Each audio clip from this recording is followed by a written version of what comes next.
apparently starting February 1st, YouTube is going to be putting ads on YouTube Shorts. Don't ask me how this is going to work, because YouTube Shorts at the longest are 60 seconds long. So how long of an ad are they going to put on this thing? You know what I'm saying? Like, if you're watching a 5 to 10 minute, sometimes hour-long YouTube video, all right, put a 30-second ad on it, right? What are they going to be putting on a 60-second YouTube short? Again, some of these YouTube shorts are like 10 seconds long. What kind of ad are you putting on that? And the thing is, it's unavoidable. You can't, it's just happening. So just deal with it. YouTube shorts are going to have ads all over them starting February, and it's just a new thing. There's nothing you can do about, okay? So already, they've started the bombardment for those of us who are in the YouTube Partner Program with, hey, you got to sign up for the new program. You got to approve the new program thing. You got to do this. You got to do that, okay? So everywhere I go on my channel, there's a pop-up. There's a new terms of service you must accept. Click here to accept. So I actually read through them yesterday. There doesn't appear to be any change, at least from what I can see on the surface. There doesn't appear to be any change to the terms of service for partners from what they already exist. The way it works on YouTube is that YouTube keeps 45% and you keep 55% of all ad revenue on ads that run here. So you get a little bit more than half, but YouTube still makes a pretty giant chunk of money off of everyone who runs content on YouTube. And all you're doing is you're renewing that, that agreement. But from other things that I'm seeing, the only other change I saw is that you're essentially agreeing to having advertisements run on your YouTube shorts. And the way that it works on the shorts is really weird. But I guess it's similar to what happens on YouTube as a whole. So I guess what they're saying is each month, there's going to be a certain amount of ads that are purchased to run exclusively on shorts. Don't ask me how that's going to work, but I guess maybe they figure advertisers who have shorter ads or whatever would want to run them on shorts as opposed to longer videos. Maybe. I don't know. So what's going to be, there's going to be an allocation of ads. And then there's going to be a set number of views for YouTube shorts that'll be flagged as, ad or okay for advertisers, acceptable for advertisers.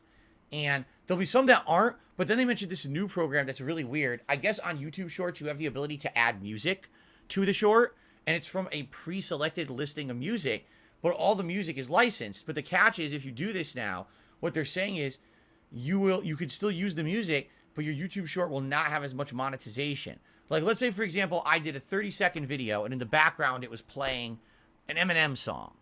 I don't know why I would do that, but let's just say it was, all right? What would happen is, if there were ads on that, I would get some of the revenue, but Eminem's, producer, studio, whoever owns the rights to Eminem's music, they would actually get a cut of the ad revenue on that video too. So they're going to split it, okay? Again, I'm not into YouTube shorts that much. I've seen a few people who use them. I've never seen anyone just actively using someone else's music, but apparently this is a big thing, enough for them to even call it out in the new terms of service. So that's how it's going to work. And I guess if you make a YouTube short and you don't use any music, you will get a bigger chunk of the ad revenue to go around. And also the way that they're saying it is, the YouTube shorts will now just be like a running thing. So you watch one person's short, there'll be an ad, a short, an ad, and immediately we'll play another short, and then an ad, and then another short. So for every short you watch, you also have to watch one ad. That's what they're saying. That's how the system is going to work.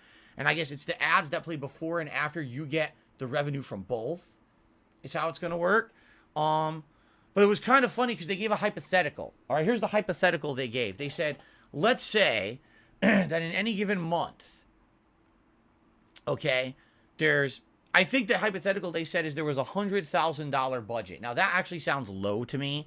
Only a $100,000 budget for an entire month on all of YouTube for YouTube shorts. That sounds like it's low.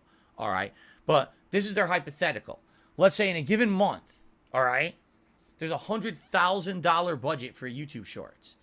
And you put out a YouTube short that doesn't use music, okay, and it gets 1 million views. So they do some quick math, and they're like, you will make $400 on your YouTube short, okay? So if you actually do math, and this is all hypothetical, right? Let's say that was the situation. I did the math, and let's say like a typical YouTube short I put out will get like 1,000 to 3,000 views, depending on what the content is. Let's say I made like 1,000 views, okay, I'll probably make like 25 cents. I'm serious. Like, that's how low it is. That's how low the ad revenue is for this kind of stuff. So essentially, you have to be putting out YouTube Shorts constantly, and or you have to be putting out YouTube Shorts that somehow go viral and will hit the algorithm, and then maybe you have a chance of making some money on your YouTube Shorts. Okay? So, this sounds like it's going to be kind of a messy system. Let's be honest, YouTube Shorts have no advertising on them right now, correct? So if they have no advertising on them, and all of a sudden overnight, there's an ad between every single YouTube short on YouTube, don't you think that's going to hurt engagement? Don't you think people will be like, I don't want to watch all this? Oh, by the way, they did mention something else. Okay? If you are a subscriber of YouTube Premium, which I am, by the way, the people who you watch their content will get credit on a YouTube short, and you don't have to watch the ad. Just like if you watch YouTube videos or streams and there's ads, you don't have to watch them, but they'll still get credit for it if you're a YouTube Premium subscriber. So basically, let me put it this way. If you want to continue to watch YouTube at its best, all right, and you don't want to be bombarded with advertisements, I do strongly recommend you get YouTube Premium. And I'm not a shill for YouTube. I don't make any money by recommending this to you. But from personal experience, I've been using it ever since I started to do React content last year. And man, let me tell you guys something. To never see an ad on YouTube, all right, to be able to do things like play a music playlist in the background while you're doing other stuff, it's really nice. And also to know that you are supporting the content creators whose content you watch without having to watch intrusive ads. That's another awesome thing, because if you like the content creator, and I'm not saying me, I'm sure there's tons of content creators that many of you watch out there, right? You want to support them in some way. And instead of sitting there and having to watch these terrible ads, just if you become a YouTube Premium member, you're giving them exactly the same support as if you sat there and watched those terrible ads. So let me ask you this. What's more valuable to you? Your time of having to watch these intrusive 10 to 30 second long ads every single video you watch on YouTube, or paying like $13 a month? What's more valuable to you? To me, I'd be much more okay paying 13 bucks a month than wasting my time watching these shitty ads and or blocking the ads and now basically hurting the content creators who you like and support, right? You don't want to do that. You want to support them. So there you go. If you're watching someone stream and you're blocking their ads and you're not supporting in any other way, you're basically hurting that content creator, just so you know. And this is just me being matter of fact with all of you. It's true. I'm not going to sit here and stomp my feet and be like, oh, you're stealing and blah, blah, blah. Because a lot of content creators still do that. I'm not going to go crazy about that anymore. But just so you know, it is true. If you watch people's content, okay, and you're essentially not supporting it going out of your way to do that, and you're blocking ads, you're basically hurting that person. And I'm, for someone who you're watching and you're enjoying their stuff, it's worth it to get YouTube Premium. It helps them out. Why wouldn't you do that, right? Oh, and by the way, it's foolproof. All the ads fully get blocked. You don't have to worry about nonsense not working or whatever, too. Okay? So just think of it this way. If YouTube Shorts are going to go ad short, ad short, ad short, I don't know about that, man. You know what I predict overnight? A dramatic dip in the viewership of YouTube Shorts. But maybe I'm wrong, but I'm just saying, I certainly believe,